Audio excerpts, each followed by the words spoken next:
The guest we have is someone known to many of us, but nevertheless, I'm going to have to still do a small intro. He is none other than the one and only Excel Moment, Victor Momoh, and there's nothing I can say. He's one of the kind of person that anything you say about him in the Excel space can never be exaggeration.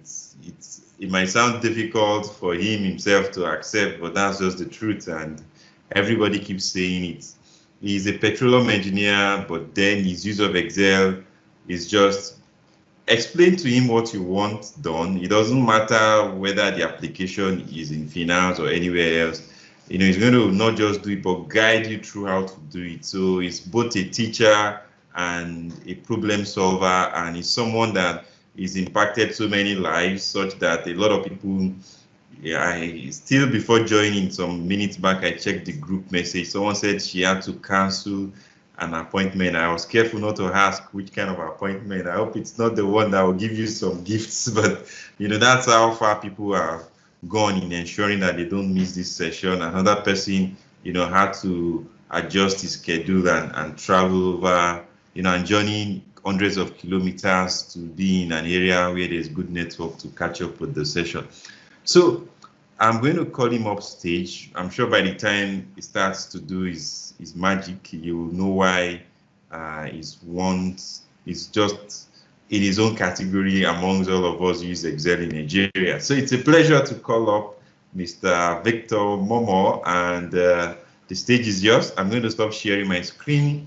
I will be in the chat box monitoring the messages and also monitoring that no background noise interrupts us. So, sir, the stage is yours. Okay, so thank you very much. Just let me know when you can see my screen, right? Yes, I see your screen already. Okay. Sorry, let me just put, I think the screen I need here is coming up in the wrong place. Not a problem. Even though it was set beforehand, it's, okay, that's fine.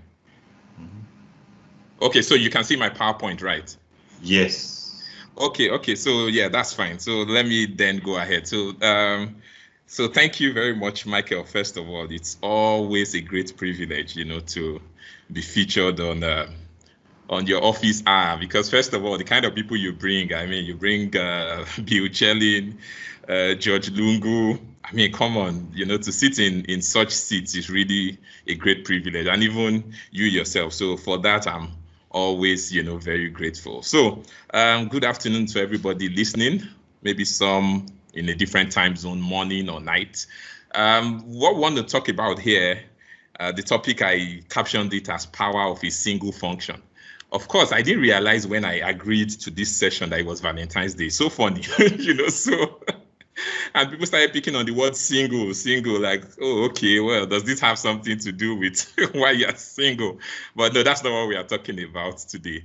It's just one of the functions that I feel, is very versatile and very powerful. And I just wanted to share, that with us. So let me make a confession here. When I agreed to the session, I didn't really have the materials. What I mean is I didn't know what exactly I wanted to share. So what I decided to do was to come up with a topic that I could always hide under, because Excel has like, say, 480 plus functions. So if I say power of a single function without stating the name of the function, I can always come up on D-Day and, decide to teach any function I want. So it's a topic that works either way. Okay, so let's just get into what we have.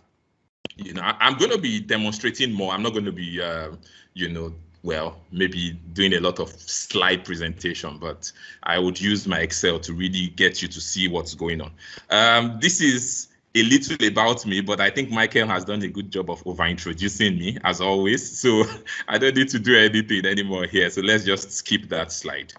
So let me just go in here. I'm just careful not to put it on slideshow. I hope it's, visible enough for you guys. Yes. Sometimes when you use two screens, you're just always careful not to get into a lot of trouble. Okay, so Excel functions, most of us, use Excel functions.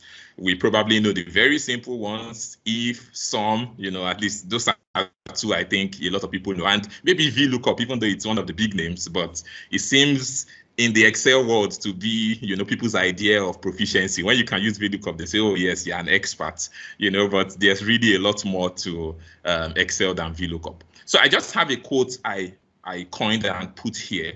It was just me trying to, convey my thoughts and put them on paper. I said here that all Excel functions are not equally weighted. Some functions are more equal than others. So some of us who know Animal Farm will remember that quote, right? So you may really be digging deep with 24 functions, but just scratching the surface with 80. So it's more like, like a Pareto rule of functions, that it's not really about the number of functions sometimes, but the more functions of course, the more versatile you can be, the more ways you can solve problems. But the point is, it's about the functions that you learn. So there are a lot of functions in Excel, like out of the 480, I did an analysis and checked, though, Victor, how many do you know? So I just did a quick, yes, no, yes, no. I said I knew like maybe 230, and I felt, wow, that's so little. So I actually don't know up to half of the functions. But the truth is, I don't need to know 230 to get my work done. I just need to pick on the very, very important functions. So that's why I put it here, and I said, focus on the very versatile functions, and sometimes those in your area of specialization. So if you are, for example, a finance person, you may be dealing with functions that have to do more with IRR, PMT, PV, FV, stuff like that. The engineers may then get into functions like, the Bezel function, error function, maybe Corel, bin to dec, that's binary to decimal, bin to hex, hex to bin, stuff like that, which you don't need to bother about. But the point is, there are some functions that cut across all disciplines, and those are the functions that I would, hope that we focus on. So what function have I decided to talk about today? Because I said the power of a single function. I want to talk about just one function, but of course, in using that function, I will blend it with some other functions. Most people are thinking of the very new functions, the big functions, let, filter, lambda. Sorry to disappoint all of you. And maybe I should state up front here that I should apologize to the gurus here, first of all, that it's not going to be all that techy. It's probably going to be very simple stuff that most people can relate with. But I would keep, adding, different elements to it, and hopefully I can carry everybody along. So the function I've decided to talk about today is the SUMPRODUCT function. SUMPRODUCT function. And it's a function I love so much. I just decided to put that quote here again. And when you think about SUMPRODUCT, you can see that there are two words in there. There's one sum and there's one product. So what it does really essentially, it's actually to get the sum of the products of either ranges or arrays. Okay, so this sounds like English right now. When I get into Excel, you will see how this works. I'm hoping that we can do a lot in the time. Then when I'm done, we can take questions. But if the questions come as we go, all well and good. That's still very fine for me. So the SUMPRODUCT function returns the sum of the products of corresponding ranges or arrays. The default operation is multiplication, but addition, subtraction, and division are also possible. Michael, can you confirm you can still see my screen, though? Yes. Oh, okay. I think somebody's video seemed to be coming up on my second screen, so I wanted to be sure. Okay, so then the default operation is multiplication, but you can also do addition, subtraction, and division, depending on the case. So what I just stated at the bottom here are just some ways in which you can use them. If you want to do weighted average, and most of these things are not discipline specific, and that's the way I approach Excel. I don't approach Excel from an engineering standpoint or from a finance standpoint. I learn the functions and I'm open to use it, in whatever scenario. So weighted average is something all of us do, counting with criteria. So you want to count how many, maybe members of this class meet certain criteria. You want to compare arrays. It can also do VLOOKUP too, and it can also do two-way lookup. The two-way lookup is where you would typically use index and match, but the SUMPRODUCT can actually help you in that. Okay, so the first thing I want to say about functions and for you to improve your proficiency in Excel is it is important to read the documentation of functions. I was in a session, I watched the session after, the session by Ramon Bello on DAX documentation. I'm not a DAX guy, but I found this session very enlightening, and he said a lot of things that resonated with me and still resonate with me, which is that for you to really understand how a function works, it's important to go to the manufacturer and look at the manufacturer's manual and say, how is this function supposed to work? When does it fail? When doesn't it work? For example, this is the site you need to go to. It used to be support.office.com, but I think since they changed Office 365 to Microsoft 365, they've changed it now to support.microsoft.com. Here you would see every function in Excel is here.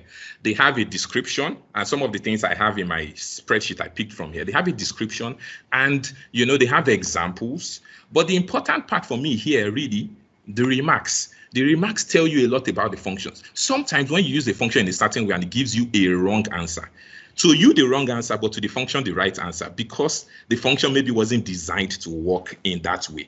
So it's important to read the documentation. I'm going to come, to talk about a few things on SUMPRODUCT. But what I want to do first of all is to show you an example so everybody really knows what the function is, how the function is supposed to work. So I'm going to use a simple example here.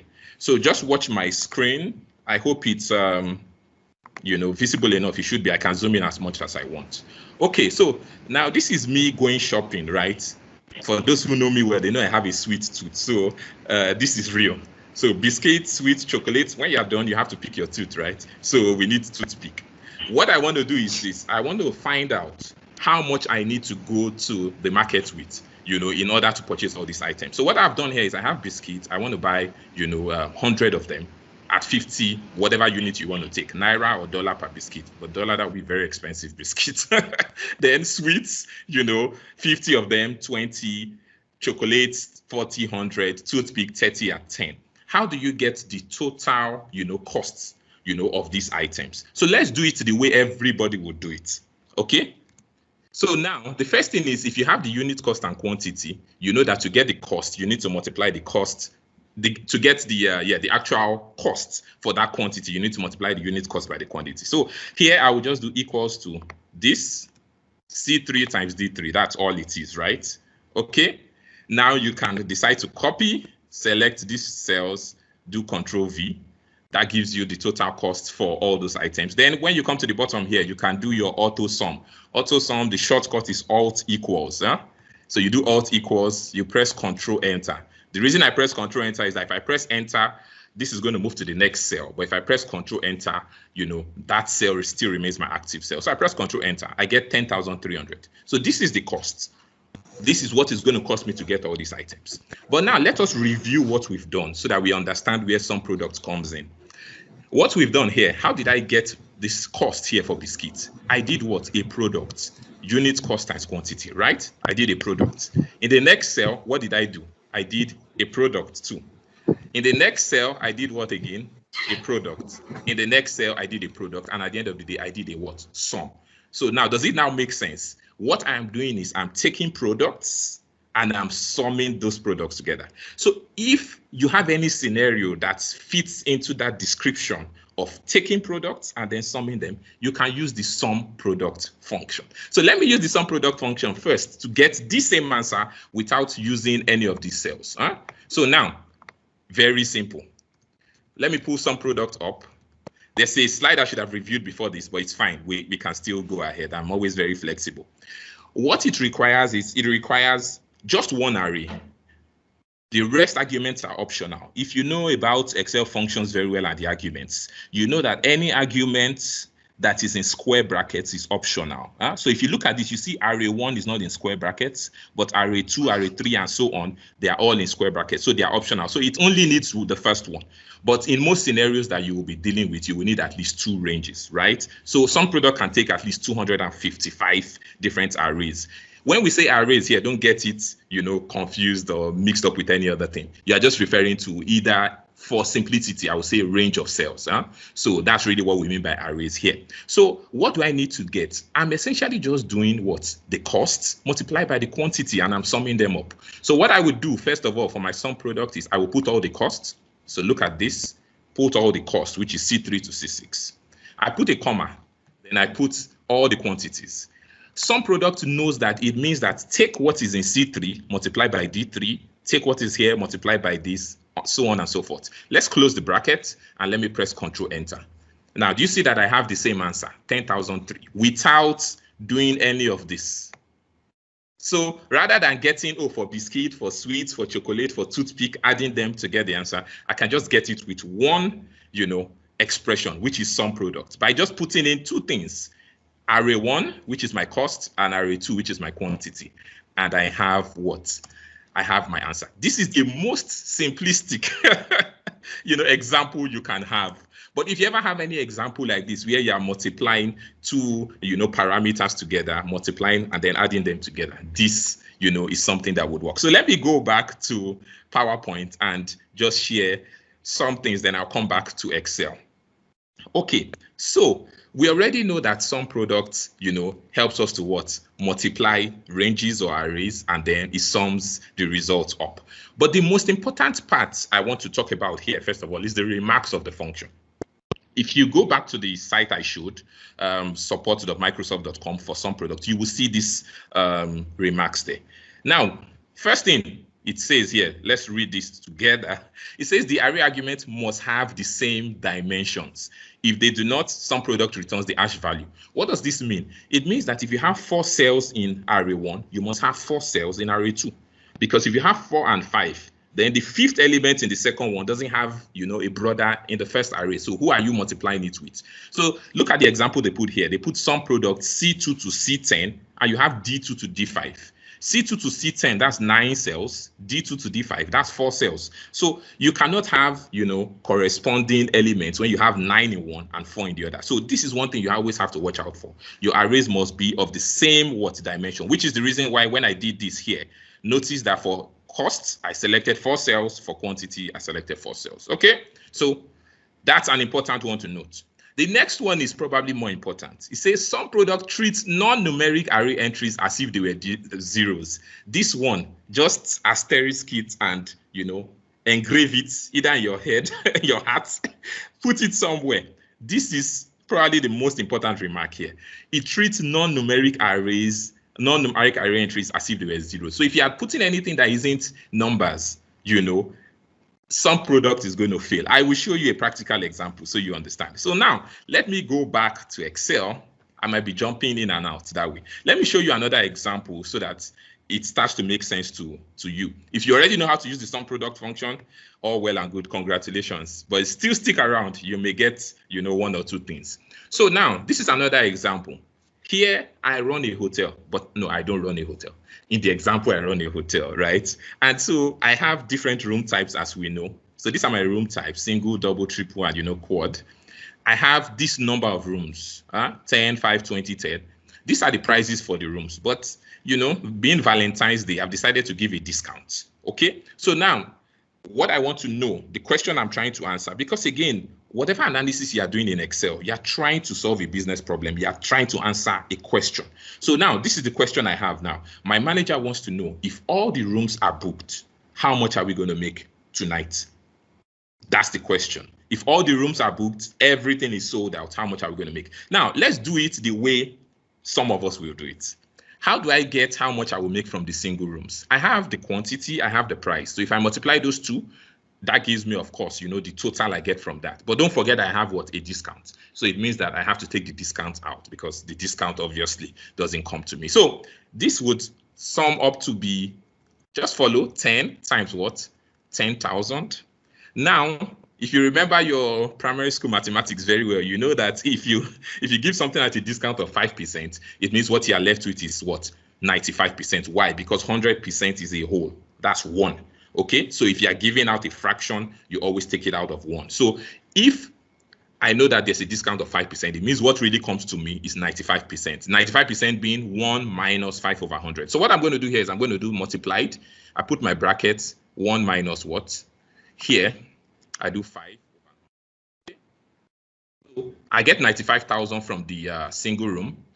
And then this is how much I get from the other rooms. You know what I did, right? I just dragged down, which is a bad habit, but I did that. Okay, so for the others, it's just also multiplying their quantity, price, and the discount, not the discount itself, what's left after discounting. So let's put an auto sum here, alt equals sign. So you have 925,300. So this is the answer. But now when you think about this again, this is a perfect example where SUMPRODUCT can work. Why? Because what I'm really doing is what?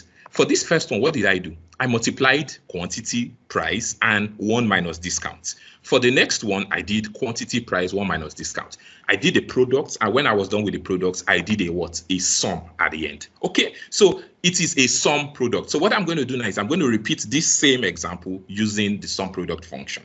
Just follow me. sum product.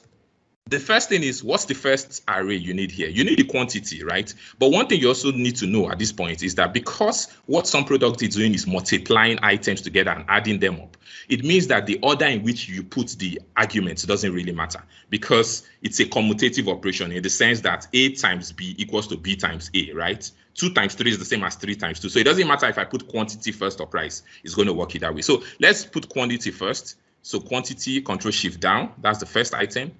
The next item is what? The price. Control Shift down. The next thing now, this is where it's a little tricky. You don't put the discount. You're putting 1 minus the discount. Yeah? So now, my third argument, I'm going to put a bracket just because I know what it should look like. I will do 1 minus, then I select all the discounts, all of them, and do divided by 100 and close the bracket. I hope everybody got that. So what I've just done is 1 minus discount over 100, but it can work without the brackets, but just so that everybody is clear what I'm doing, okay? So now, after putting this, it's not complete yet. I definitely should need what? 1 more bracket. You know that the last bracket is always black, you know, so we need 1 more bracket and Control Enter. You see, we have the same answer without doing any of these intermediate calculations. That's how the sum product works. So once you have a scenario where you want to multiply corresponding items and add them together, sum product is perfect for that. So this is just to show you how it works. So you see now we've extended it to 3 parameters. We've done array 1, array 2, array 3. That's how you keep you going on and on. So now let's push it a notch further. So let's go into second gear.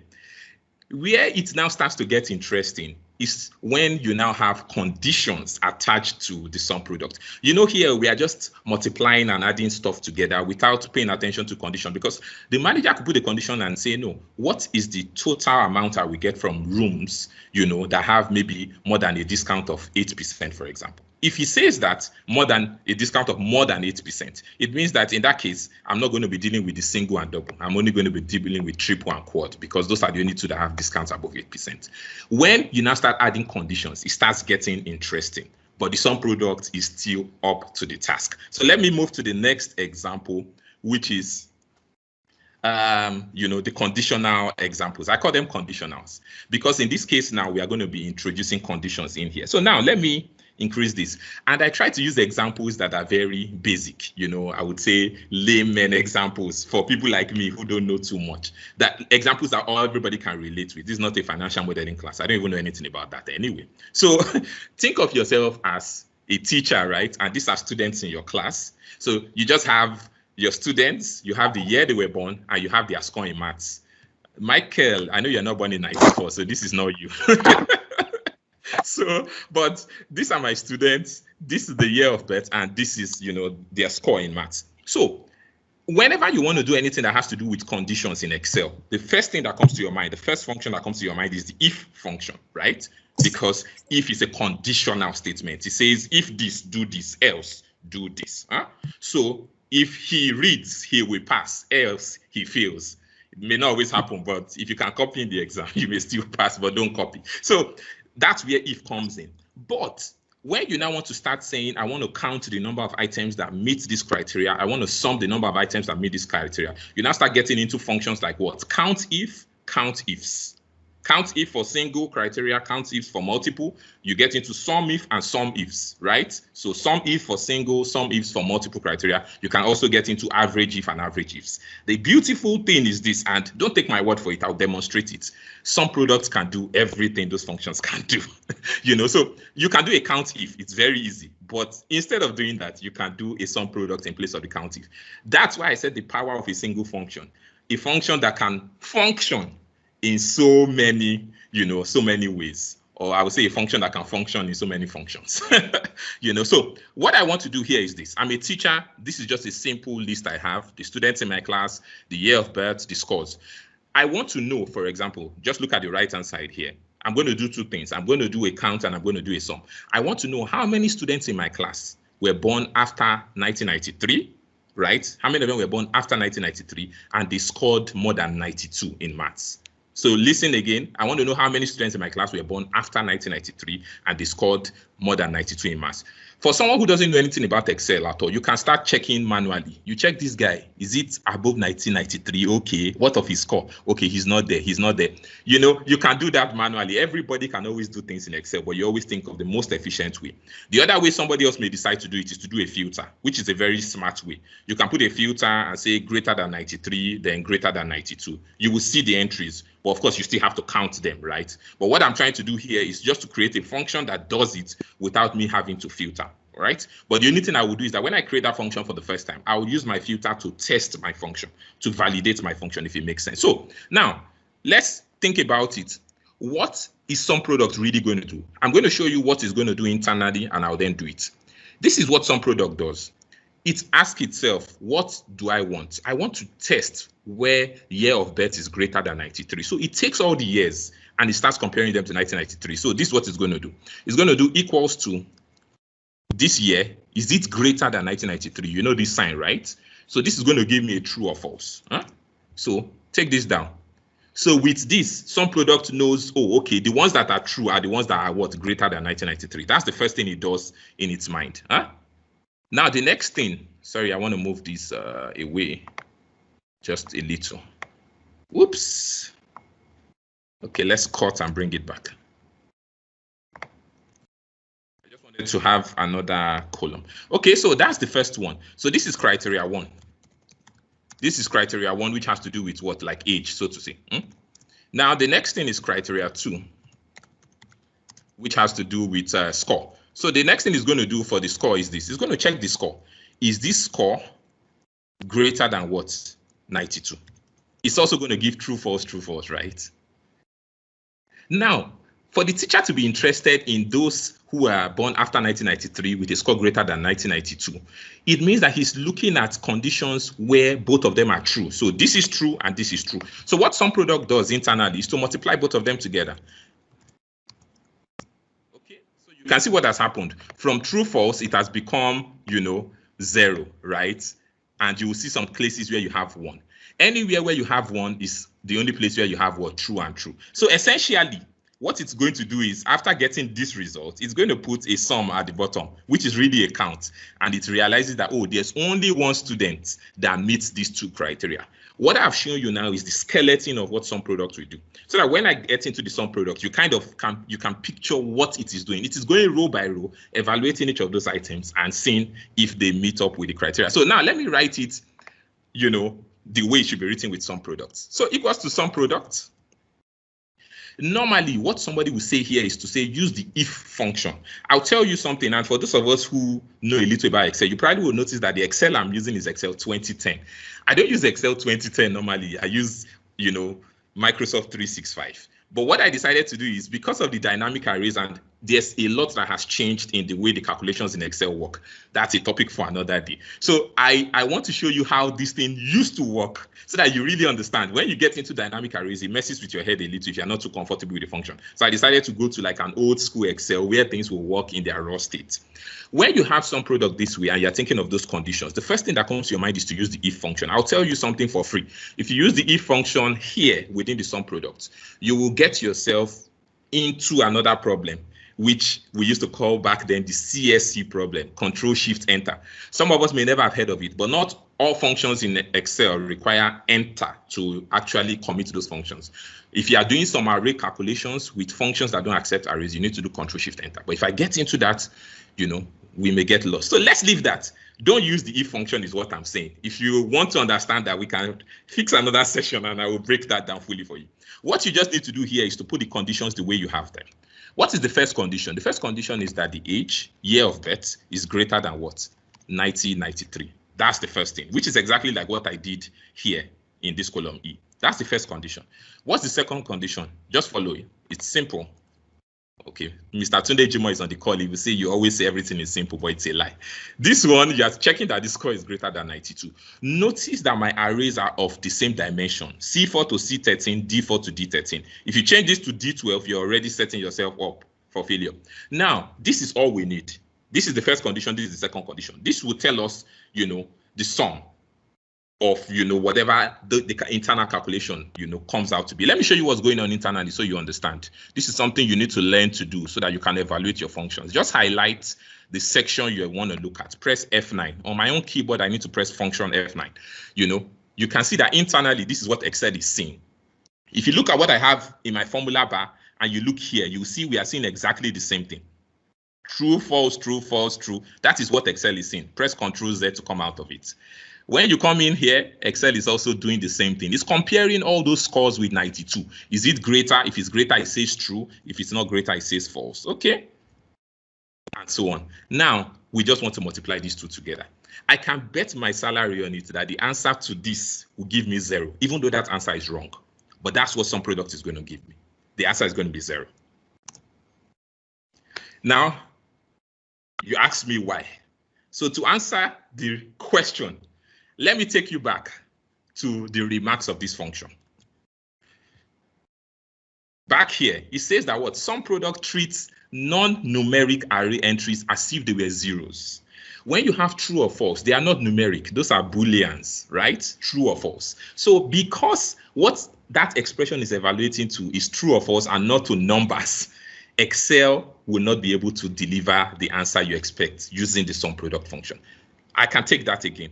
SUMPRODUCT treats non-numeric arrays as if they were zero. So you are seeing internally there, you are seeing true, false, true, false, true, false. You feel it should work, you know, but Excel is not saying that. Excel is not saying true, false. Excel is saying zeros because they are not what? Numbers. So you now have to find a way to get out of it. You need to find a way to convert your true and false to numbers, which will be converting true and false to 1 and 0. You know that in Excel, true is 1. Everybody should know that. False is 0. How do I prove that? Just say true times 1. What do you get? You get 1. Whereas when you do for false, you get what? 0. So it means that technically true is 1, false is 0, but you need to perform a mathematical operation to convert it from true, false to 1, 0. Let me take you back to PowerPoint. I have stated here, you know, some ways you can do this. So I said to make the SUMPRODUCT work when non-numeric entries are entered, we need to find a way to convert them into numbers. The technical term they use in Excel, the Excel word, is you are trying to coerce it. C-O-E-R-C-E. So you're trying to force it. You're trying to force Booleans into numbers. If you go on a lot of online forums, you'll see a lot of that. So what we want to do is we need to find a way to convert true and false to 1 and 0. The way you need to do it is just to perform a mathematical operation on it, like I did just now in Excel. You notice that when I did true multiplied by 1, it became 1. When I did false multiplied by 0, it became 0, right? So once you perform any mathematical operation on that, you can then convert your true, false to 1 and 0. So examples of mathematical operations you can do is to say 0 plus that. Now you have to be careful here. When you add 0 to anything, it still remains the same. That's the reason why I can comfortably say add 0.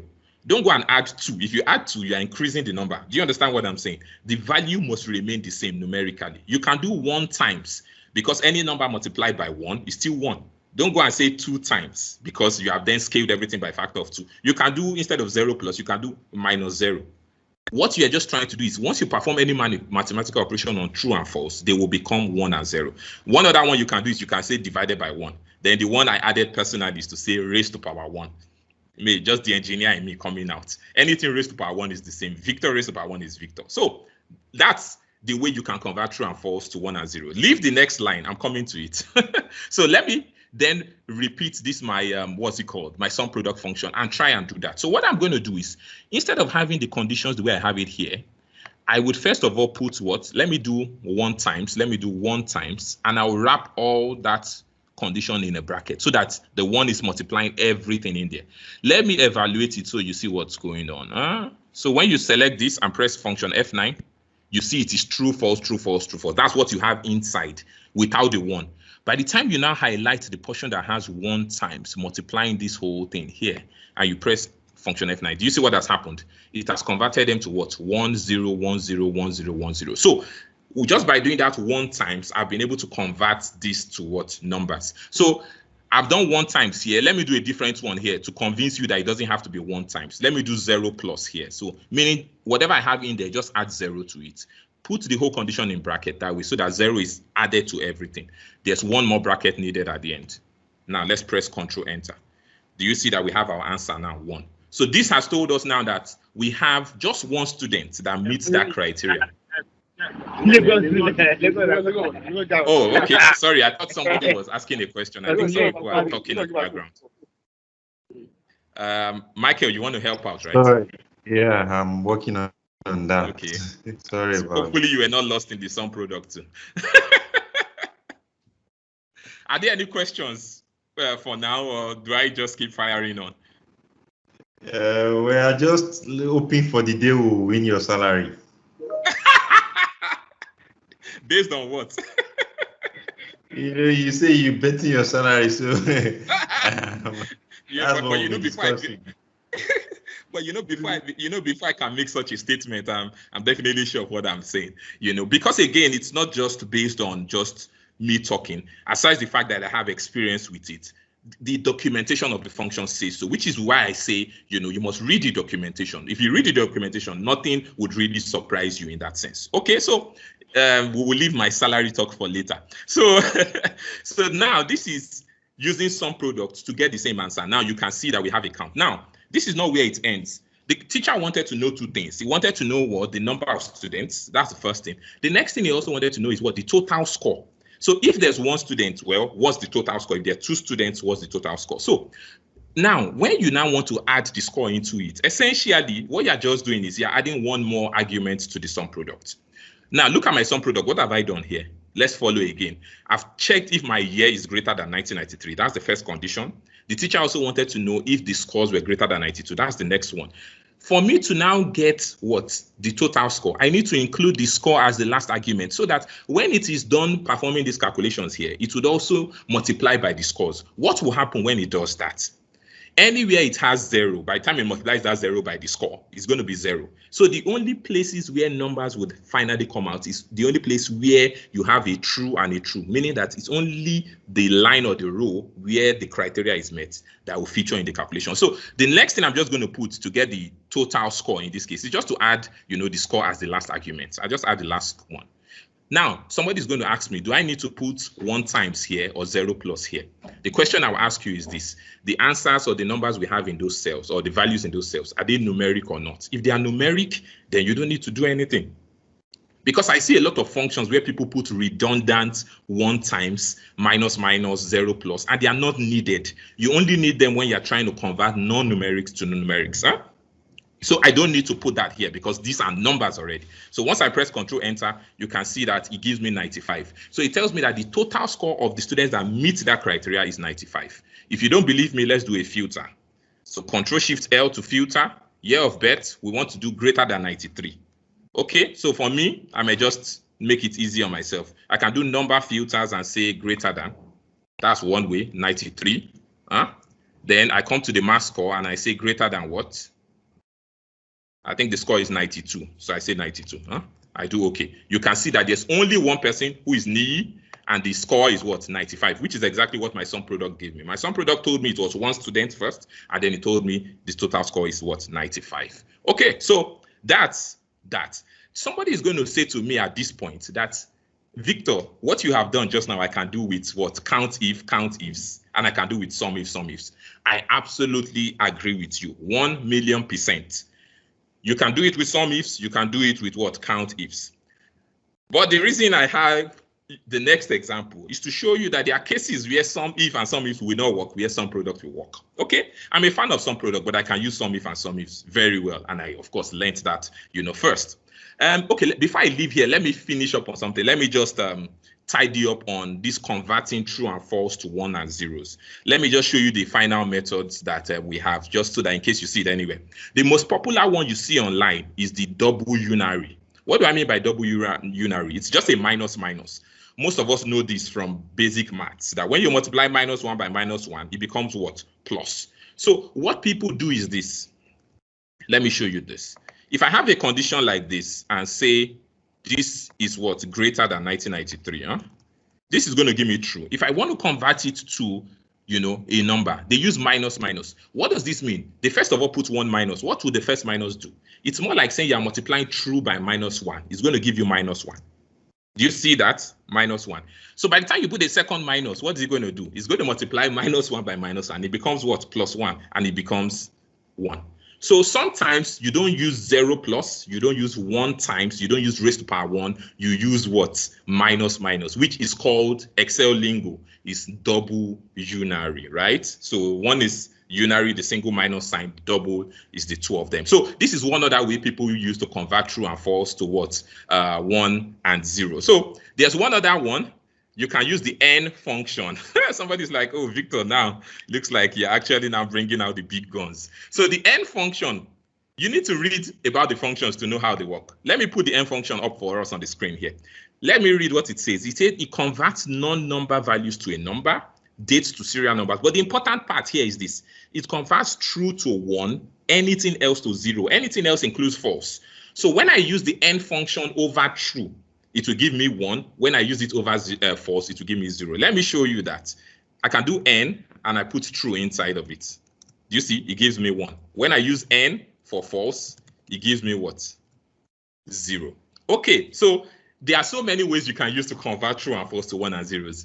Depending on how the spirit leads, that's how I follow. So it's always good to know many methods so that, you know, if one for some reason is acting up, you can always, you know, do something funky. So there's one other one, which I've written here as guess if you can. So Michael, you can help me look at the message box, the message windows, and see if anybody gives me another method aside any of these ones I've said here, using a function, another function that can help us perform this operation. So maybe that person may win my salary, but no guarantees. Okay. Okay, so now let me show you another example. This is an example where some ifs doesn't work. Oh, 4:42. Wow, time goes. You know, when I was in secondary school, we used to debate. We would say then that time is never on the side of the good speaker. So that's how we used to deceive ourselves. Even when you're saying rubbish, time will not still be on your side too. So I think time always moves anyway. So let me do this one, and I would do one more. Yeah, there are a lot of examples I have, but you know, if Michael leaves me, I can just keep going till 7 o'clock. But so this is an example where some ifs doesn't work. And I'll tell you why. And for those of us that are a little familiar with some ifs and, you know, the conditional aggregators, count if, you understand why. Now, here's the question here. The teacher says, I want to get the total score. So read the question at the top here. I want to get the total score of males that were born in 1993 and the school scored above 85. They're born. Okay, let me change that. Permit me to change this to after 1993. Let's change it to after 1993. Huh? So they are born after 1993. They are males and they scored above what? 85. So how many conditions do we have there? Think about it. They are males, so there's a condition on the gender. They are born after 1993, so there's a condition on the date of birth. That's the second one. Then their score is above 85. That's the third one. So there are 3 conditions, but it doesn't really matter. Some product can take 255. So please, you know, go to town, put it all in. And now, why do I say some if or ifs will not work here? It's asking me for people that were born after 1993. The reason why it worked in the first place, or why some ifs will work here, is because the year of birth is what you have here, exactly as it is. You are comparing the year. The teacher says after 1993, and what you have written here is the year. So it can easily see what it wants. When you go into this next example, what I've written here is not the year. What I've written here is the date. The year is derived from the date. You cannot do this in some ifs. If you can, with some, you know, creativity, I would love to see it. You know, if you can do this without creating a helper column, if you can do this, that'll be fine. You know, we learn every day, so we'll see that. But you cannot do that. So because this is not the year that you have in here, it is the date. For me to get the year of this date, you know, I need to come and use the year function. There's the year function in Excel that gets you the year. If I put the year of this, you know, it tells me the year. So because of this barrier where the condition does not appear exactly as some if or some ifs want, it's not going to work. So for this one, we are going to do some product. So let's use some product to do this. Okay. So now this is going to be a long one, but just follow me. You would get it easily. So we just need to take the conditions one after the other. Some product. What's the first condition? The first condition is that what? They must be what? Males. So it means that when I look at the gender column, this is equals to what? M. somebody should already know by now that this is going to give me true, false, true, false, true, false. So what's the first thing you need to do? You probably need to start doing your what? Your minus, minus. But leave that. I want to show you something with this. Put a comma there. What's the next condition that you need? You want to test that what? They were born after 1993. So what you want to do is, what you have in these columns are the dates. So if you do year of those dates, that will extract the years for you. Let me evaluate this for you to see. Press F9. You can see those are the years. So it has extracted the years for you. It's keeping it internally. It's going to use it. Now, you want to check that the year is what? Greater than 1993. I just decided to add code. I have those conditions there. I can use them there if I want. The next condition is that what? The score is above 85. So select the scores, Control Shift down, greater than what? 85. Okay. Now, if I'm just doing a count, this is fine for me. But if I want to do total score, it means I need to include the scores themselves too as what? An argument. Because by the time it's done with this computation, it's just going to give me things like 10, 10, 10, which is, oh, it is true, it is false, it's true, it's false. But you then need to multiply that by the score again so that you can then have the total score. So the last argument in this case will be the score. Of course, another person may be able to bet his own salary on this one, that the answer to this one should be what? The answer will be what? 0. Of course, it's going to be 0. Why? Because you have inside your sum product arguments that are what? Neither true, they are not numeric. They are true, false, true, false. So this is going to give you 0. So what I would have said you should do, right, based on my first example, is to start doing what? Minus, minus, or 1 times 0 plus. But let me show you something which is interesting, that's why I would say that the documentation of SUMPRODUCT, first of all, even by Microsoft, does not do justice to SUMPRODUCT. The bulk of the SUMPRODUCT I know, I learned on MrExcel.com. Because when you see what people have used it for, you realize that the Excel help for SUMPRODUCT is actually, it's not it at all. If you go online and you check, you will see that what I'm saying is in line, right? There are a lot of things you can do with the function that, and it's not written on the site. But what I even realized was that I have the old documentation stored somewhere. When I went this time and I checked the documentation, I saw that they had updated it a little. So somebody is doing a little work. Now, what you want to do here is this. There is another way you can enter SUMPRODUCT arguments. Rather than using the comma notation, you know that all we are doing before is we'll put one condition, we'll put comma, we'll put the other one, put comma, put the other one, put comma. Rather than doing that, you can change those commas to multiplication signs. Now, when you do that, you don't need the minus, minus again. Why? By the time you put the multiplication, if you have true, false, and you multiply them by numbers, they become numbers. So you don't need the minus, minus again. Do you understand what I'm saying? So what I'm going to do is I'm going to change this and use the multiplication notation. Let me write that separately. So I will start again, SUMPRODUCT. I will put every condition in its own bracket. So the first condition is that what? This is equals to what? Male. I will then put multiplication sign rather than the comma, so that I am forcing it already to do the multiplication rather than bringing minus, minus, or 1 times. I open another bracket. I test the second condition that what? Year of what? These dates is greater than what? 1993. That's the second condition. Then I go to another condition, which is that what? The score is what? Is greater than 90. What did I say? 85. Then I put the last condition, which is what? The scores themselves, so that it can give me the total score for students that meet this whole criteria. With the multiplication signs there, I've taken care of all that minus, minus, 0 plus. It's not needed anymore. Control Enter. I have my answer as 450. I don't know if this answer is correct or not. Let me do a filter on the data to see if I'm correct. So I press my Alt-AT or Control-Shift-L, anyone. Gender, we said the gender is what? Male. That's the first thing. The date of birth, we said is after 1993, right? Let me just do it the simple way. So I leave only 98 and 94. Then the score must be what? Greater than 85. So here, let's take off anything that is less than 85. All of them are greater than what? 85, I think. So if you add all of them together, what does it give you? You can look at the bottom of the screen there. You see it 450. That's exactly what the SUMPRODUCT gave us. So with SUMPRODUCT, you can do a lot. You can get a lot of intelligence from your data. When somebody comes to you and just asks this question, what is the total score? You don't need to think about it. Just pull up your SUMPRODUCT. It can work with all conditions and you get your answers, right there and then. I want to do there are more interesting things to do, but wait, let me pause first. let me just pause at this point. So Michael, let me allow you to talk to me. Is there anything that requires my attention before I fire on?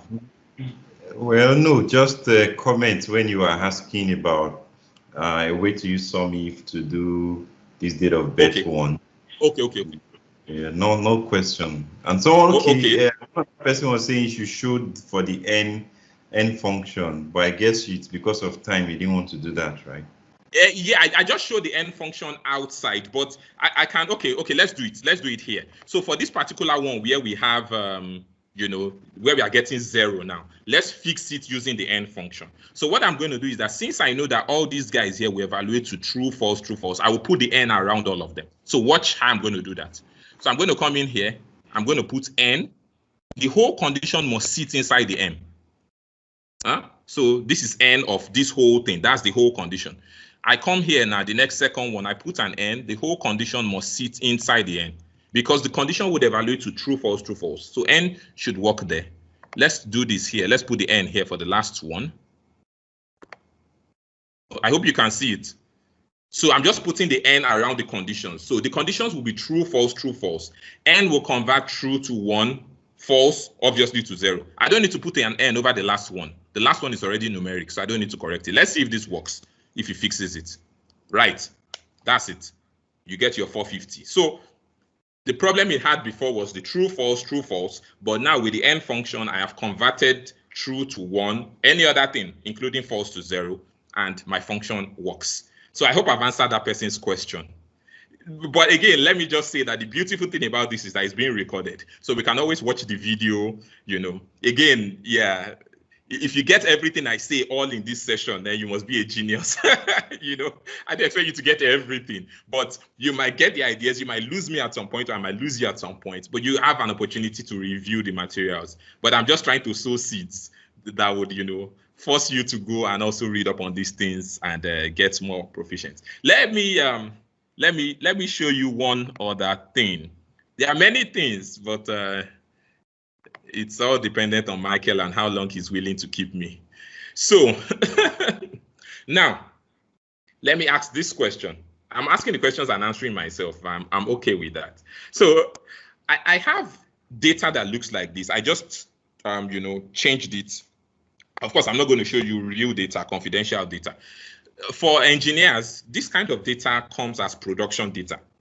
Most of us, of course, know that when we talk about oil, we talk about barrels, right? Barrels of oil.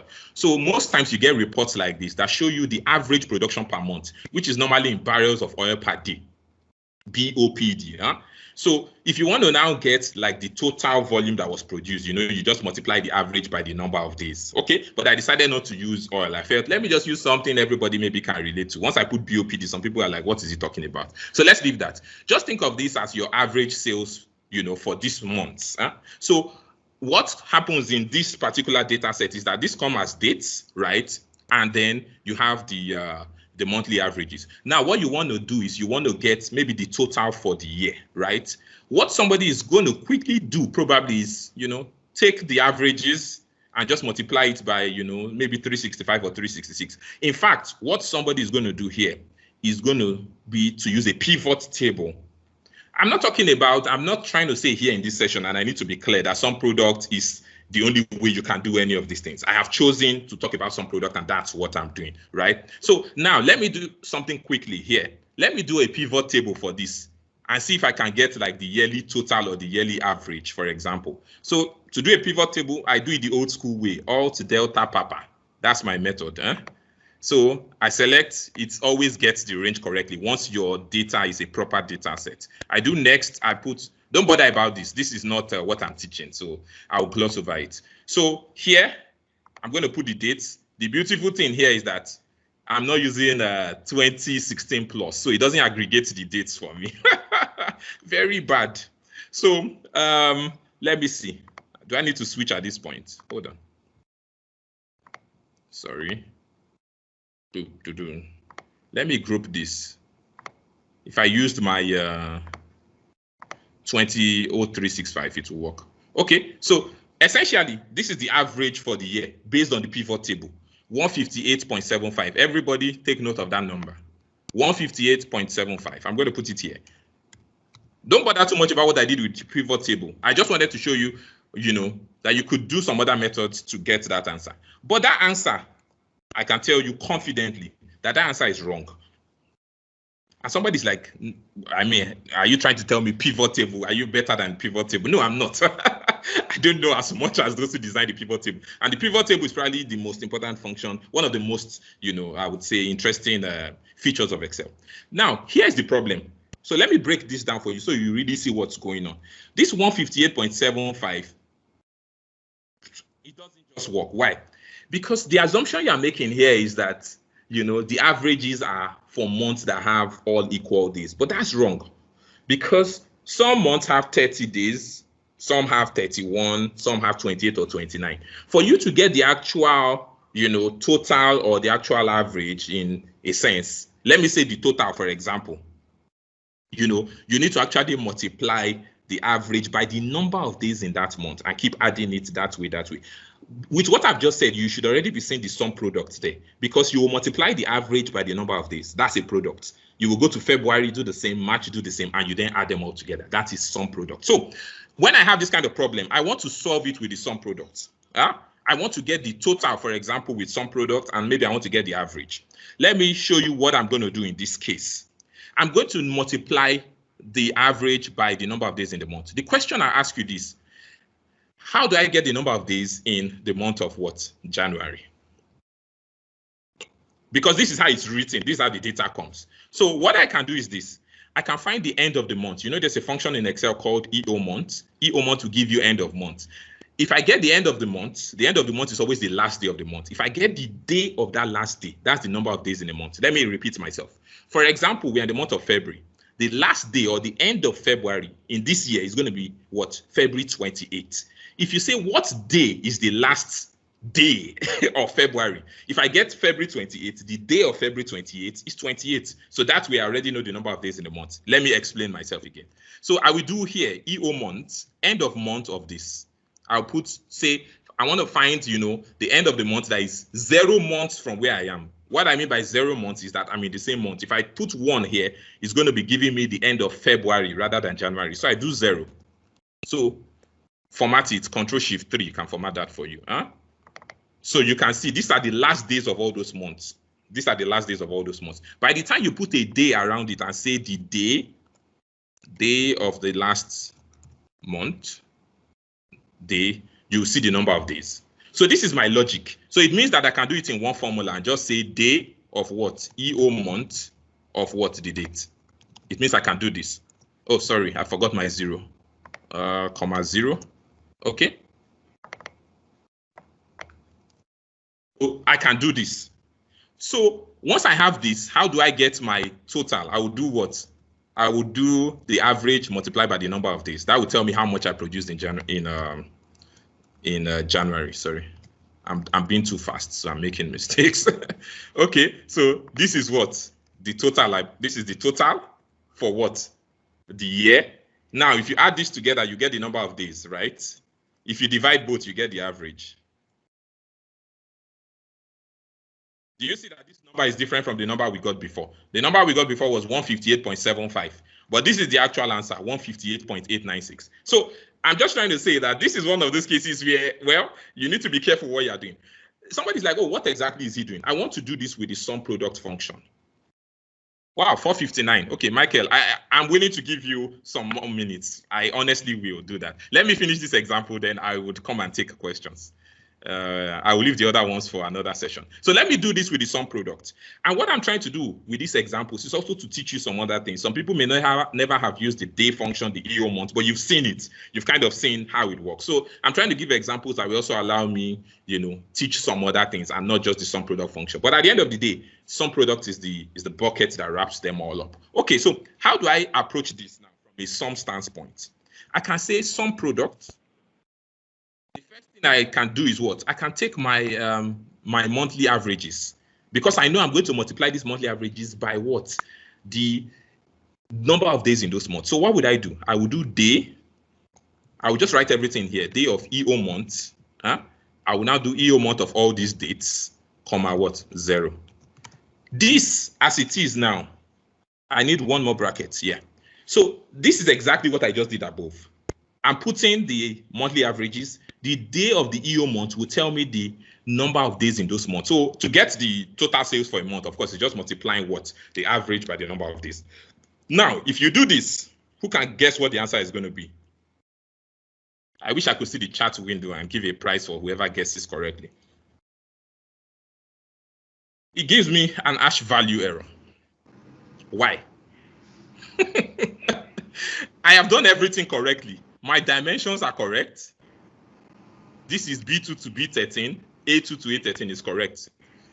Why is it not working? I did it manually just now and I saw it. It worked, but now it's not working. Why is it giving me an hash value error? I tell you for free. It's because the EO month function does not work in an array sense. What do I mean? I am feeding the EO month function with more than one element. What the EO month function expects from me is just one cell. Well, that's why when I do this, when I do EO months and I point to one cell and I say comma 0, it gives me an answer. But the moment I now say, no, use it for 2 cells or 3 cells, then it fails. So when you have this kind of problem, and I decided to bring this up so that I could also teach you that about the EO month. So EO month is not going to work in that sense. We now have to be creative. So let me show you the way I'll fix this. And this is the last thing I will do at this point here. This does not work. Correct me if I'm wrong, for those of you who use DAX. I'm not a DAX guy. When you have, for like your day argument is always a number between 1 to 31. Excel allows you to put, what's it called? A day that is greater than 31. Excel just rolls it over. What I mean is this. If I use the date function, you know what the date function does? The date function needs a year, a month, and a day. Let me show you something. If I do 2021 as my year, if I do my month as 12, if I do my day as 31, what is this? This is 31st of December, 2021, correct? If I change this 31 to 32, which does not make sense, what Excel does is Excel shifts it by 1 day. So if I put this as 32, see what Excel did. Excel moved it to the next day because it says 32nd of December does not make sense. 32nd of December is technically what? 1st of January. So what I'm going to do here is this. For me to get, what's it called? So for me to get, the dates I need, I would use an argument of using 0 as my day. If I say day 0 of February is the last day of January. Let me take that again. Day 0 of February is the last day of January. So February 0 is equals to January 31st. So let me repeat this and correct myself so that we can wrap it up here. But I just decided there's so much I want to share, but of course, there's never enough time. So what I'm going to do is this. Rather than do this, I'm going to use the date function. What I'm just trying to do here is, this is what I have here is my average. All I'm just trying to do is just to get my my days, number of days. So now what I'm going to do is I'm going to first put my date function. I'm going to select all these dates. I'm going to select the year of all these dates. I hope I get this one right. I know some people are waiting for me not to get it and then say, we told you so. Okay, so the year, that's the first thing I need for the dates. If you evaluate this, let's evaluate so that we see what's going on, everybody. You can see all of them are year 2020, that's the year. Now, the month argument, I'm going to do month of all these dates. What does month give you? Month gives you numbers. For January is 1, February is 2, and so on and so forth. So the month of all these dates, you will see what it's going to give us. You see it's 1 to 12, okay? But now what I want to do is I want to take advantage of the fact that the first day of the next month is the last day of my current month. So what I'm going to do is rather than use this month, I'm going to add 1 to it so that it moves it to the next month. But what would I do to correct that mistake? I will put my day as 0 in the sense that I am saying that the 0th day of the next month is the last day of this month. So let me make that clear to you. 0 March 2021 is the same thing as February 28, 2021. Do you understand? Because there's no day 0, so Excel brings it back by 1 day. So this date, as you have it right now, is going to be the last day of that month. By the time I put a day around it, it is then going to get what day it is and the number of days. Yeah, this is a very difficult function, I know, but so you see, I've been able to get what I need, 31, 29, 31. So all I'm doing here now is a sum product, which is multiplying the averages by the number of days. That's all I'm doing. And somebody's like, oh, come on, we don't know what you're doing. I can take it again if you want me to. I'm always willing to. Once you do that, you press enter. We have 58,156, which is actually the sum, that you're going to get. So this is the total production, for the year. If you then want to, maybe find what's it called? If you then want to find the average, you can then divide this by the total number of days, which of course I know in this case, for example, for 2020 being a leap year, I'm just going to hard code it just so that I can wrap it up at that point. It's 366, and you see the answer. So you can see that the answer is different from when we did a pivot table. So because the pivot table was doing was averaging the averages. Let me speak that English again. It was taking the average of the averages. If you look at the bottom of my screen, look at it. You see average here. Do you see that the average there is what? 158.75. But the actual average we have here is 158.89, because what Excel did was it added all the averages together and divided it by the number. Whereas what it should have done is take the average, multiply by the number of days. Take the average, multiply by the number of days. Take the average, multiply by the number of days. Add all of them together, you get the total, and then you can now divide by the number of days. So I have done more than the sum product in this one, just to show you that, see, there are a lot of things you need to think about, especially sometimes when you use maybe date function. So the EO month, take note of that. The EO month function does not work in an array sense. If you use EO month, you can only give it one date, A2. You cannot give it A2 and A3. It's not going to work.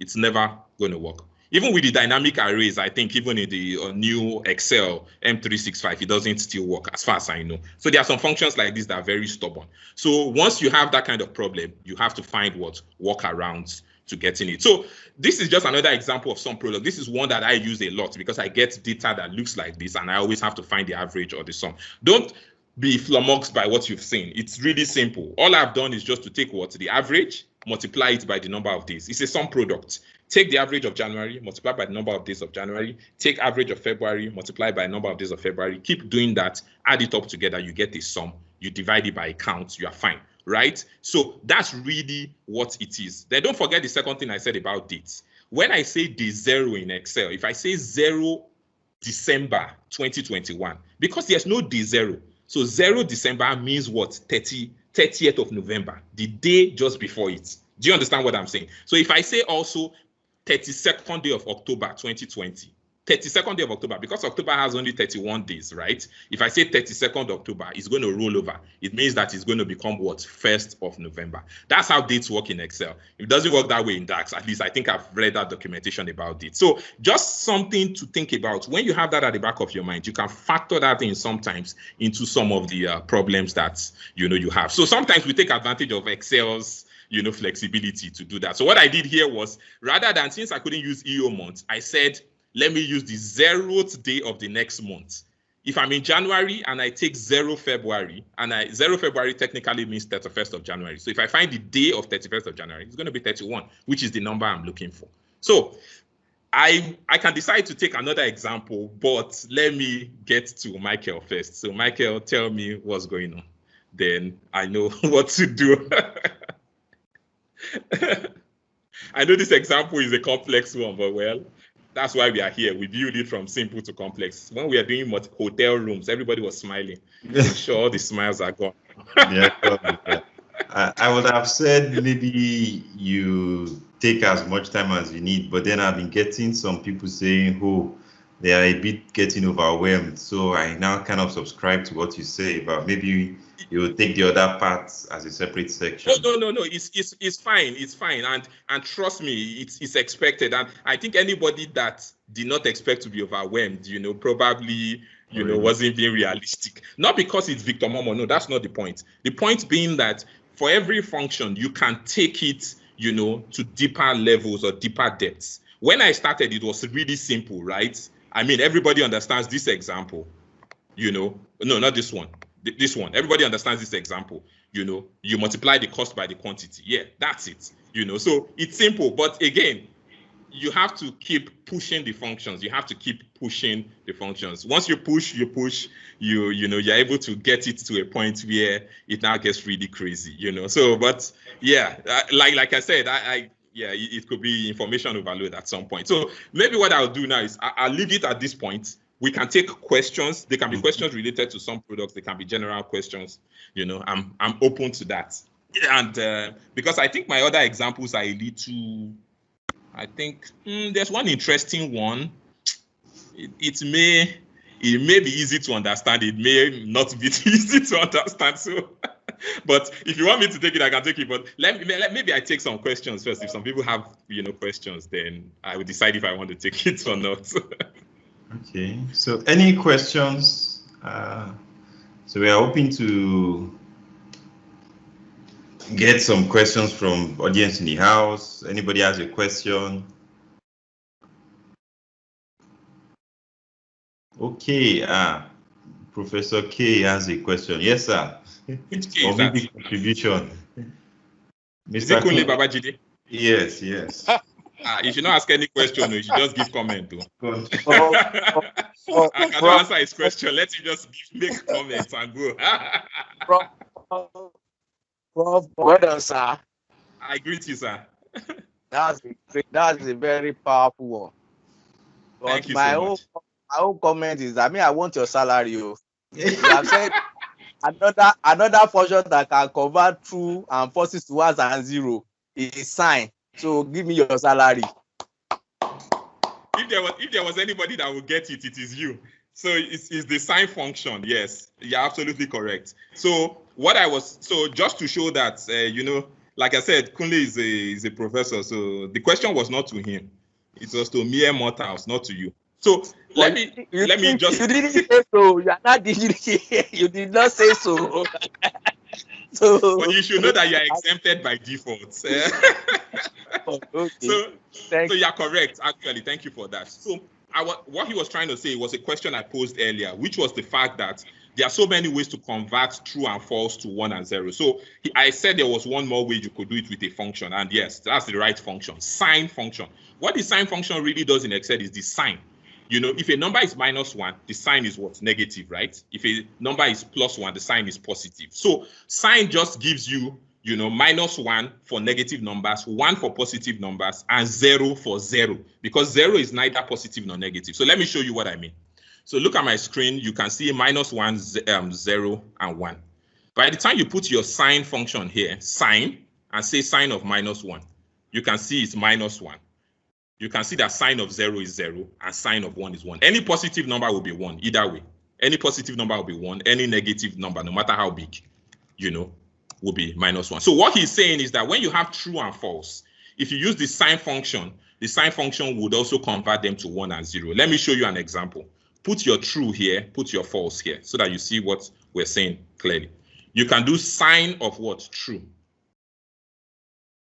Gives you 1.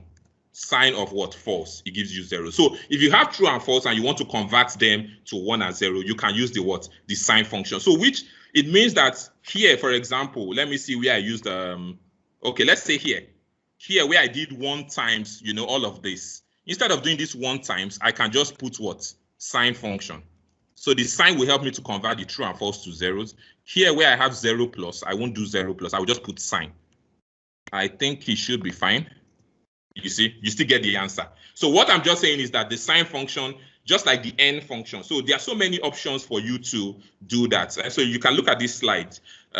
You can do that, like I said, there are so many approaches. You can do 0 plus the number, 1 times the number, -0 raised to power 1. So the last one here, since Kunle has given us the answer, so let's include it now. So the sine function. Okay, so that's another way that you can actually do that. So thank you for that, Prof. K. So any other question?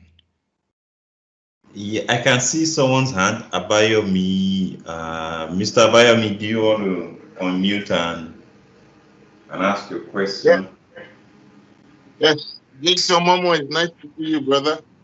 Oh, man, this is my brother from way back. This is my brother. Actually, your name made me.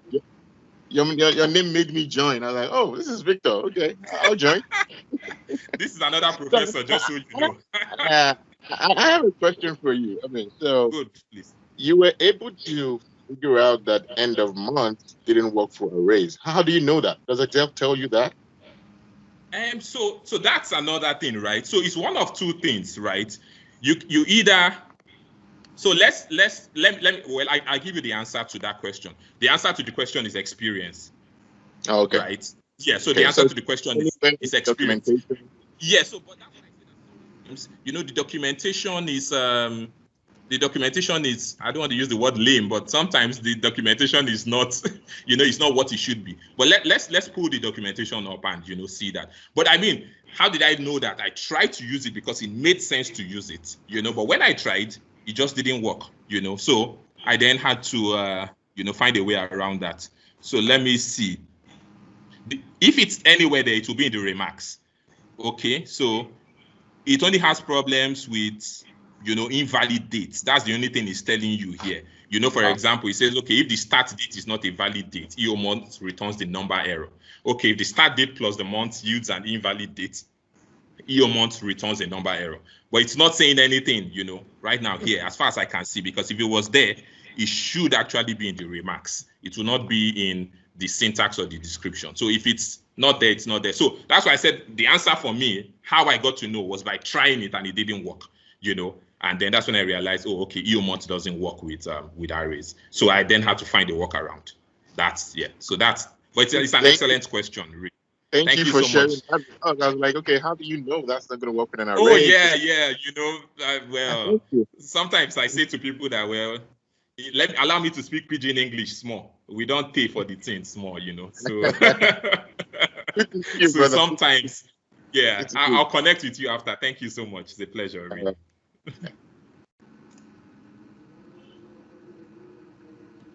Okay, Mr. Michael. Yeah, okay. Checking Have I succeeded in confusing everybody? Let me know. So I can just pack my bags and go. So Sean was asking about the function, hint function.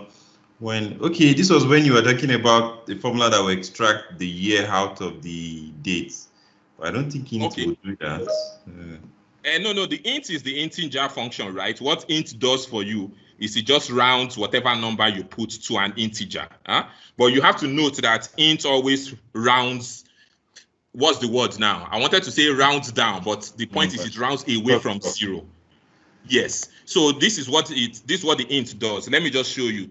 Like I said, I'm flexible. I came to talk about SUMPRODUCT, but I can talk about any other thing. I'm okay with that. Okay.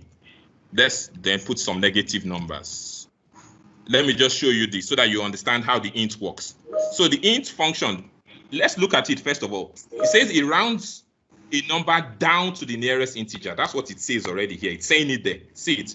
It rounds a number down to the nearest integer. So what it means is that even if you have 4.7 and you think 4.7 should go up to 5, it said it rounds it down. So the English is clear. So it means that it's not going to go from 4.7 to 5. It's going to come to 4. So let's put the int here. Put this one. You can see that 3.4 becomes 3. That one is not too obvious. 4.7, do you see that 4.7 also becomes what? 4. Because it rounds what? Down.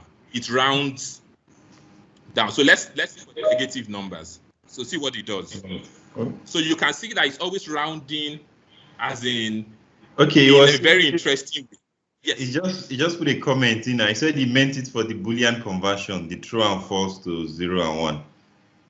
Oh, okay, that he meant it for, okay, all right. Okay, all right. So this is what he meant.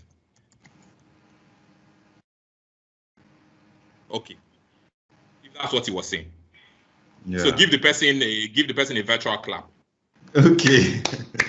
Thank you very much.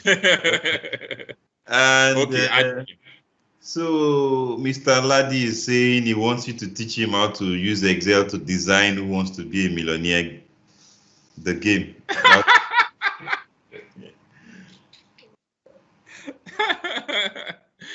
It's fine. Of course, that cannot happen in this session, right? So yeah, but that's for me, maybe personally, one of my most interesting works. It was something that was done for fun, yeah, but at least it just showed you the capabilities of Excel. I have a video on YouTube, but it's not, I didn't, what's it called? I didn't describe I didn't show how to do it right. I just showed it. Maybe let me just see if I can quickly pull that up. Who wants to be a millionaire? Excel. Just give me a second. I can check my channel, but I just feel it should pop up here. Yeah, this is it. So let me see if it comes up. Grab up the link and paste, so maybe you'll get some. Okay, that's fine. No, that's fine.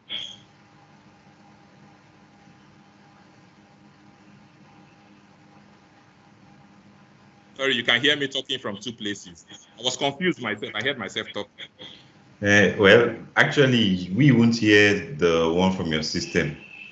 Yeah, I can set that to say you should play my system audio. I think if you just share it with. No, I put the link there. Oh, okay, great. Okay. So let me see if any other questions have come. The link is still pasting, but I've already sent it. I'm surprised it's showing sending. Oh, okay. Yeah, I've already put it in the chat window. Okay. So, yes, yeah. Okay. All right. So I think what's left is, so when do you want to do part 2? Part 2 may not necessarily be some product, right? You know, part 2 could be something else.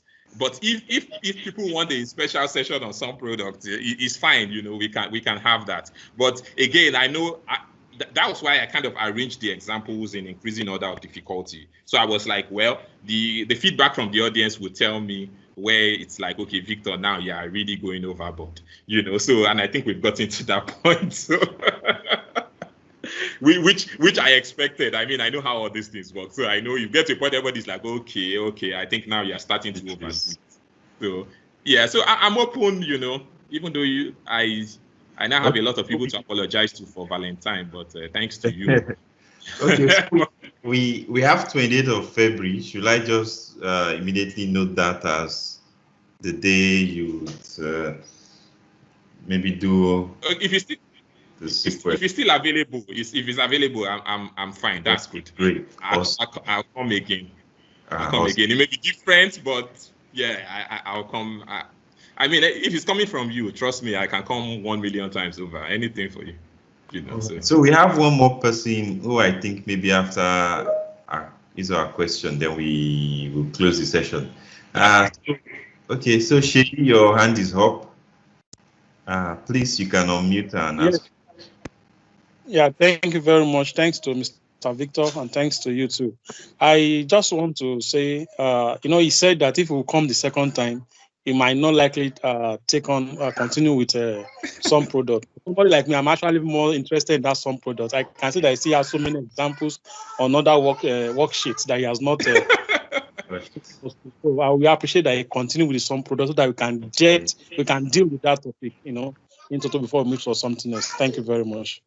Okay, thank you for that. Okay, so I think that's fine. So what I will try to do in the next one is we'll just go over one or two of the ones we went over today, you know, for the benefit of people that maybe were not in this session and haven't watched the video. Then we kind of take it a little further. But most people who are here at least have foundational knowledge of how it works. You know, some of these examples I know are a little up there in the air, but it's not really like they're difficult. It's because I'm combining a lot of functions and nesting so many functions together. If the EOMont worked, I don't think we will have so many people saying I don't understand what he's saying. The EOMont is the very simple one, yeah, but you know, EOMont fails, so that's not my fault.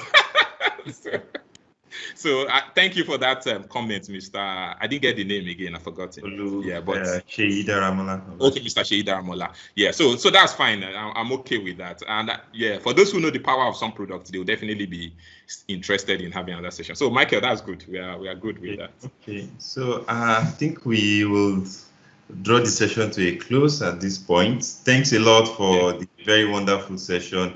People have been messaging me, you know, privately to say, oh, you're an awesome presenter. Me, I'm not surprised anyway, but like they have to be like, whoa, you're an awesome presenter. They're enjoying the session. Thank you for the feedback. I really appreciate it.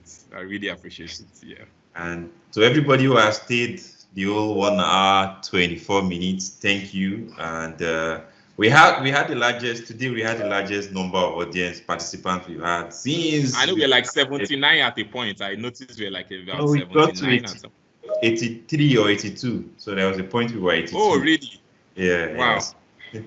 It's a very good one, and we have you to thank for that. Your celebrity status helped us a lot today. I don't understand this celebrity status, so it's not translating to to my pocket. You have to think about that. So you are an influencer already, so maybe you find it to make money off it. So, but thanks a lot, and we are very grateful, and we are glad that you're going to do for us the sequel on the 28th of February. So that's fine. I'm sure people will want to join in. So you are hearing there's going to be part 2 on 28th, so don't miss it. I can send them the workbook too, right? Okay. I actually wanted to send the workbook. Maybe you can have it go ahead to practice, and also maybe even this one today. Victor, sorry, sir. This one you are sharing, what is it? What song are you come up? Can you bring out from it? Maybe we can also play around with it. Which one? The one on the screen right now. It's a two-way lookup. So what I'm trying to do here is I want to know how many how many Toyota vehicles I sold in the month of May, or how many Mercedes-Benz vehicles I sold in the month of April. So that's what I'm trying to do here. This is like a typical index match, right? For those of us that are maybe a little more advanced, we probably see it as an index match, but I can use the sum product for it. So that's what I wanted to show here, sum product for two-way lookup. So what I'm just doing here, I put some conditional formatting just to say, when I change this BMW and change this to, let's say, February, it just shows you so that you know visually what you're looking for. But I was going to use some product to get, the answer, to say, the answer here obviously is 210, the intersection. But let's leave that for next one. Okay, so thank you. Just to wrap up, are you going to send the file before the next session, right? So I can send to them. Yes. What I can even do is I can just take out the other tabs, so that people don't get bothered with those ones yet. I know some people want to start, like some people want to finish syllabus before the class. We always used to have those kind of students, but I'll probably want to send based on what we've just done today. Then people can then play around, come up with more questions on the data for themselves. They are very small stuff I just created just so that people can easily understand. Yeah, I can send that to you maybe just after now. Okay. All right. Yeah, so I'm already pasting in the chat box that if you join the meetup, I can send it via the meetup and it goes to everybody. So that is the fast okay, that's fine. Me sending. So everybody, just if you are not there, be on it so that way once I send to that, you will all get. And then my guy's hand is up, Mr. Abiola. Let me let you be the last person we take his question or contribution. So, sir, your hand is up. Oh, okay, it's Mr. Abayomi. Oh, okay, maybe he was there. I think he's put it down. Yes. Okay, great. Yeah. Okay, some people. So, Victor, again, thanks again. I mean, I don't know how this ended up in my box, so I want to know more about this. Is it like an Excel group online or something? Okay. I mean, all right. Okay, so Michael. Okay, great. If you check the chat box, you will see there's a link. So this is a community actually. So every week, every Sunday, 4 p.m. as you've experienced today, we pick a topic or two and we try to get different presenters. So that's the way it's been for about 8 months now. And so that's what it is. We pick one topic or two topics, have a presenter, or sometimes bring a presenter who is very popular and let him just share his experience. So it's just a very easy way for all of us to learn in a collaborative way and from people spread across the globe. So that's what it's all about. Michael, if I can add. Yes, this particular one is on Excel. Okay. Yeah. What I wanted to say, Michael, you could talk about the Telegram group anyway, just to add that for those who are interested. Yes. Let me add the group. So there's also a Telegram group where we are not restricted to Sundays alone. And that's the main group where all the conversations happen and you get to learn from other people. So I'm trying to look for the link. Yeah, Nigerian Excel users. That's the name of the Telegram group. So even though you're not in Nigeria, Bayomi, you're still a Nigerian, so you're free. You're free to join. I lot too while I was working, and I was like, okay, I will just figure out. Let me just join Victor Momoh. I haven't seen him in a while. It's a pleasure, really. I'm so glad to see you there. I'm so glad. We'll definitely talk about it. Thank you very much, guys. This is great. Yes. I need to go to church. You guys are still. I understand. All right, different guys. time zones. It's fine.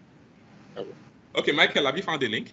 Yes, I have. So I've sent it. It's sending. So any moment from now, it should. I don't know why it's sending. Okay, I think some people were sending me personal chat saying, "Oh, okay, we're asking for the slides and the workbook." Oh, okay. I can make both of them available. That's not a problem. So I will put both of them. Okay. I'll send both of them to Michael. The slides and the workbook. It's not a problem at all. Yes. Okay. All right. So thank you, everybody, and Victor. It's been a wonderful session. We're glad and happy that you made out time for us today, and my pleasure, really, my pleasure. For some people, this is making it a good Valentine's Day for them too. So thank you. Yeah, thank you. You can still send the official apology after. I will still accept it. So bye everybody, and thanks for staying this long, and thanks for joining us today. Have a nice week ahead. Yeah, bye. Okay. Thank you so much. Bye.